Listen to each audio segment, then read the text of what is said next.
Salam, selamat pagi anak-anak, apa kabarnya? Bu Guru berdoa semoga anak-anak semua dalam keadaan baik dan sehat ya. Ya, pagi hari ini kita akan memulai pembelajaran kita, namun sebelumnya kita akan berdoa. Mari kita berdoa. Tuhan, terima kasih atas kebaikan Tuhan dalam hidup kami. Pagi hari ini kami akan belajar, Tuhan tolong kami supaya kami bisa mengerti. Berkati juga Papa Mama yang senantiasa mendampingi kami belajar di rumah.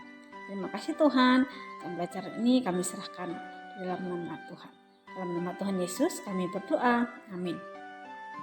Ya, apakah anak-anak sudah hafal 10 hukum Tuhan?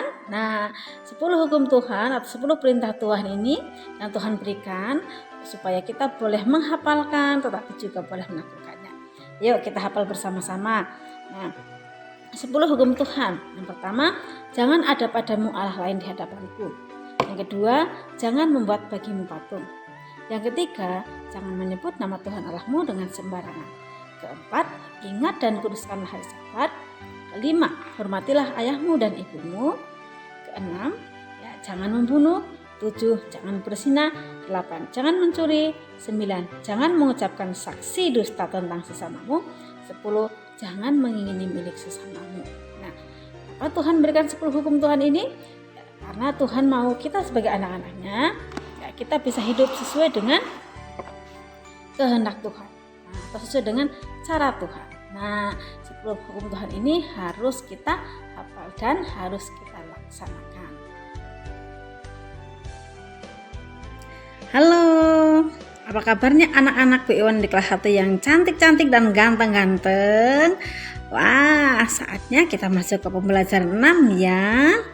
Apakah semuanya sudah siap belajar hari ini? Ya? Nah, mari kalau sudah siap belajar, mari perhatikan pembelajaran yang disampaikan Bu Guru melalui video. Ya. Nah, peragakan percakapan di bawah ini. Di bawah ini ada percakapan antara Siti dan kakeknya. Ya. Siti, apakah kamu senang berkumpul dengan keluarga? Jawab Siti, senang sekali kek. Nah, ya. Mengapa kamu merasa senang? Jawab Siti. Siti bisa bertemu dengan paman dan bibi. Siti juga bisa bermain dengan sepupu. Nah, siapa yang bercakap-cakap pada percakapan di atas? Kakek dan Siti. Lalu apa yang ditanyakan kakek? Ya, kakek bertanya apakah Siti senang berkumpul dengan keluarga. Apa yang membuat Siti senang katanya? Karena saat berkumpul dengan keluarga, Siti bisa bertemu dengan paman bibi atau bermain dengan saudara sepupu. Nah, perhatikan dan amati gambar berikut. Ya, jawablah pertanyaan di bawah ini berdasarkan gambar pilihan. Gambar ya, pilihlah kata-kata dalam kotak. Lebih panjang, tinggi, pendek, tertinggi, dan terpendek. Perhatikan. Ini ada keluarga Udin. Ayah, ibu, Kak Mutiara, dan Udin. Ya. Lalu ada sepeda dan juga mobil-mobilan. Contohnya, ayah Udin lebih tinggi daripada ibu. Nah, ya, ayah Udin lebih tinggi daripada ibu. Ya, ya. Ayah Udin lebih titik-titik dari kakak Udin. Kakak dengan ayah. Ya, berarti ayah Udin lebih tinggi daripada kakak Udin. Kakak Udin lebih titik-titik daripada ibu. Kakak Udin lebih pendek daripada ibu, ya. Lalu Udin titik-titik di keluarga. Nah, ayah Udin titik-titik di keluarganya. Sepeda Udin titik-titik daripada mobil mainannya. Jadi latihan ini diisi dengan jawaban yang ada di kotak. Lebih panjang, lebih tinggi, lebih panjang, tinggi, pendek, tertinggi atau terpendek ya. Nanti kerjakan halaman 119 sampai 120. Nah, carilah 10 benda di sekitar kelasmu, bandingkan mana yang lebih tinggi, mana yang lebih pendek, lalu ceritakan di depan kelas. Nah, perhatikan, mereka sedang ngapain ya? Ya, keluarga Udin sedang melakukan ibadah. Udin sedang beribadah dengan keluarganya. Beribadah dengan keluarga adalah perilaku sesuai dengan sila pertama Pancasila. Siapa yang tahu bunyi sila pertama Pancasila? Iya, bunyi sila pertama adalah ketuhanan yang Maha Esa. Lambangnya bintang. Perilaku sesuai dengan sila pertama adalah Nah, beribadah bersama keluarga, berdoa sebelum dan sesudah berkegiatan, ya.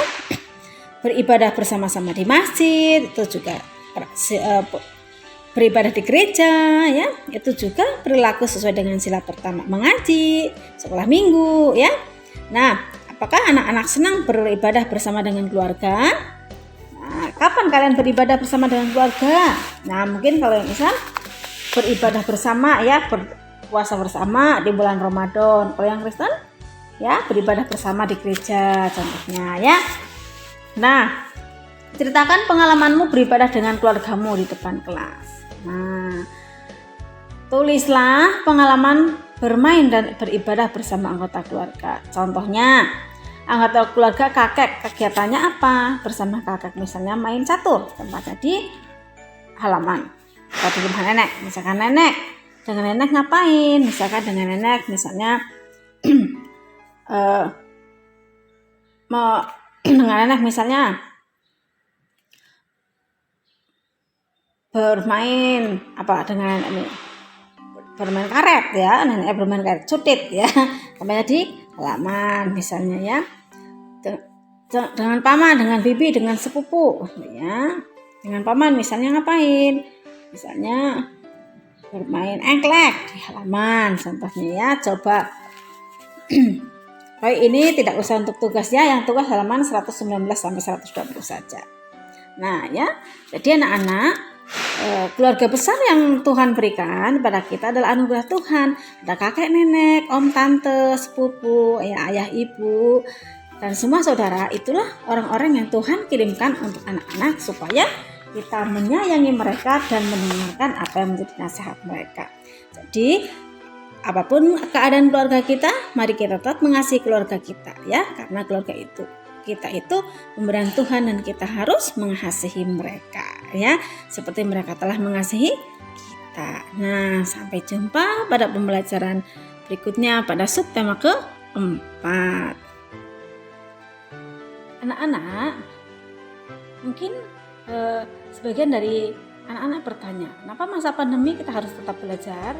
Kalau belajar di rumah, kenapa pelajarnya harus banyak? Nah, anak-anak, kita sedang berdoa semoga pandemi ini cepat berlalu dan kita boleh diizinkan tatap muka. Ya, jadi tetap semangat belajar walau di rumah, dengan harapan bahwa nanti kalau pas masuk kelas tidak ketinggalan banyak.